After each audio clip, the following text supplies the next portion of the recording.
Olá pessoal, e aí, tudo bem? E aqui estamos nós com mais um HQ7. E hoje, dando continuidade à saga A Queda do Morcego, o nosso convidado especial que está participando com a gente, né? Dando aquela força nesta saga, o colecionador Bruce. E aí, Bruce, tudo bem? Tudo em ordem, Nilson.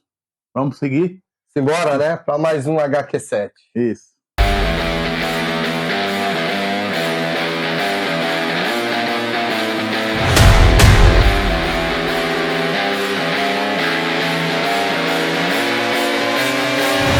Bruce, após assumir o manto do morcego, né? O Jean Paul, mostrando uma instabilidade mental muito forte, ele começa a tomar algumas atitudes, como por exemplo, ele expulsa o Robin praticamente da Batcaverna, né? Isso. Ele fecha a Batcaverna, só ele tendo acesso, transforma a vestimenta do Batman em praticamente uma armadura. Como é que se dá todo esse processo aí na busca? Isso aí é na fase da cruzada ainda, né? Que acontece. Então, recapitulando um pouco ainda da fase da cruzada.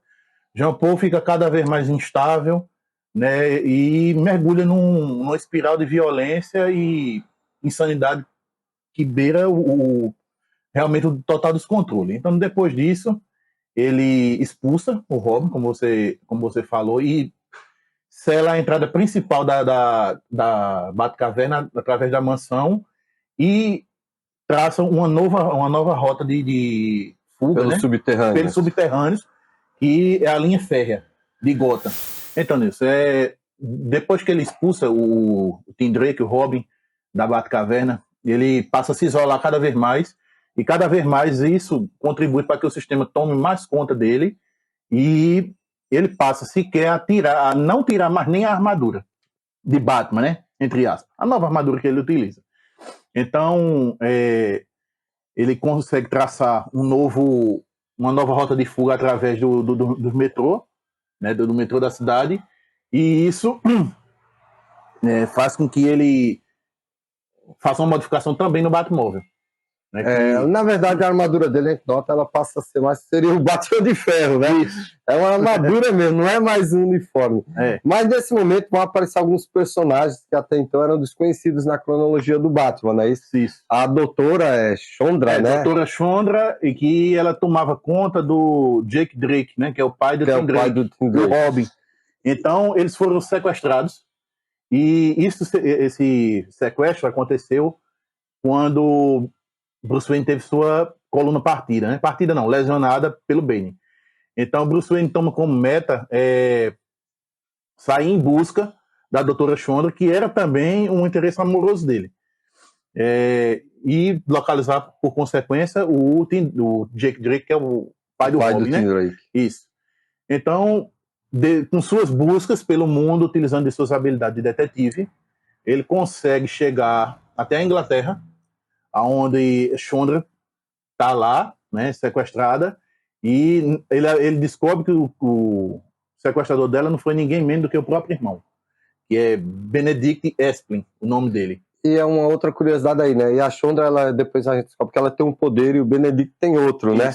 A Shondra era um poder de cura, né? E ele era um poder até de matar mentalmente, né? Matar mentalmente. As pessoas, ou seja, era uma contradição muito grande, né? Então esse foi justamente o objetivo, né? Dele sequestrar a irmã, para extorquir gente poderosa, políticos, gente os rica. Os ricos do mundo, ganhar dinheiro. Através dos próprios poderes deles. Então ele usava o Jake Drake para torturar a Shondra psicologicamente.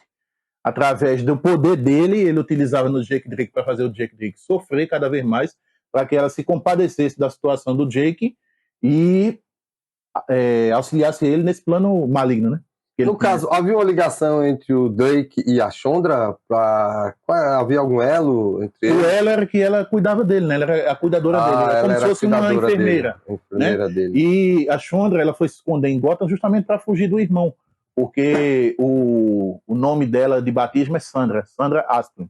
Mas ela se escondeu com esse codinome de Shondra, justamente para escapar dessa ambição maligna que o irmão dela tinha de extorquir as pessoas, né? E enquanto isso acontece, Bruce, o que está acontecendo com o Jean Paul lá na fase de Batman? Ele está cada vez mais violento, né? Isso, cada vez mais violento, e ele chega, inclusive, a não apenas falhar em salvar uma criança, como também ele chega a permitir a morte de um vilão, né? Um super vilão da galeria. Na verdade, ele assiste, né, a morte do cara e Isso. sentindo prazer, né? É um super vilão de classe D, porque ele tem uma peculiaridade de só matar pessoas da própria família. Ele se utiliza disso aí, na paranoia dele, em sua insanidade mental. Ele diz que após matar familiares, gente que tem parente sanguíneo com ele absorve a alma e assim ele vai ficando mais forte e imortal. Então, esse cara é considerado um serial killer, né, chamado de Matadouro, e em um confronto contra ele, o Jean Paul pega ele numa armadilha e assiste tranquilamente a morte dele sem tomar nenhuma forma atitude. sarcástica até, Isso, né? Isso. Nesse relacionamento que surge entre o Bruce e a Shonda, nós vamos ter uma coisa importante, é que a Shonda, como a gente já disse, ela tem o poder de cura. E aí, de repente, seria a tábua de salvação do próprio Bruce, né, para sua recuperação. Exato. Sim, isso se dá, Nilson, de uma forma bem interessante. Bruce Wayne, como eu falei, né, ele consegue localizar o paradeiro dela junto com o Jake Drake, e depois que ele faz isso, utilizando as suas habilidades de detetive, ele vai atrás da ajuda de um vigilante lá na Inglaterra chamado Capuz. Esse vigilante ele é resgatado desde da época da Era de Prata, né? E ele é reintroduzido na história e ele é de grande ajuda para Bruce Wayne. Por quê? Porque ele vai Capuz, fazer... inclusive, se eu não me engano, ele aparece nas primeiras histórias do Batman, né? Isso lá mesmo. na origem mesmo. Isso mesmo. Então ele vai fazer o quê? O que o Bruce Wayne não pode fazer no momento, que é o papel físico, né? Já que ele está lesionado, então com toda dificuldade ele vai fazer esse trabalho de investigação e o Capuz faz o papel físico. E sempre lembrando ao pessoal que não pegou os programas anteriores que o Batman ele continuava lá sem poder se mover, já lesionado. Que ele estava lesionado na coluna. Entretanto, não foi uma lesão que partiu a espinha dele, né? Essa lesão ela aconteceu e nesse momento da busca ele já estava um pouco mais recuperado. Então ele se locomovia através de muletas, né? Ele se locomovia através com uma certa dificuldade, mas já dava alguns passinhos. Entretanto, não estava em forma. Mas chega o ápice da busca é quando a doutora Shonda, no fim de tudo, após o Bruce Wayne junto com o Capuz atrapalharam as ambições do Jean Paul, não, do Benedict, do irmão dela, do irmão dela, com uma certa ajuda de Alfred também, e no fim ela vai e cura a mente de Bruce Wayne. A mente não, a coluna, né? Cura a coluna de Bruce Wayne, entretanto a mente dela se deteriora com o processo, devido ao esforço ser tão excessivo. E aí ela entra como se fosse num transe, né? Ela fica em um estado vegetativo, na realidade. Né? O que com isso atrapalha toda e qualquer possibilidade de eles terem uma vida a dois. Que o Batman queria ter com ela. Uma coisa muito importante nisso que acontece nesse arco também é a saída do Alfred, né?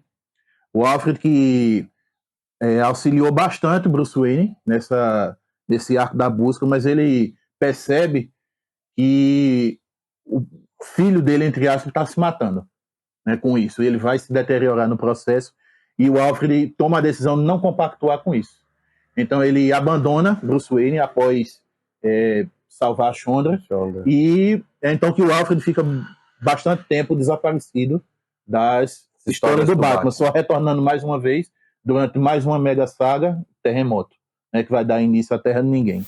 Então é isso aí, pessoal. A gente falou aqui sobre a busca, né? Dentro daquela extensa saga A Queda do Morcego, né? Quem está repassando aí para vocês, para quem já leu, para quem não leu, recordar, para quem ainda vai ler também, soa como que spoiler, mas vale a pena porque a gente está até contribuindo para que você se interesse mais ainda por essa imensa saga do Batman. Até o próximo HQ7. Valeu! Valeu, pessoal!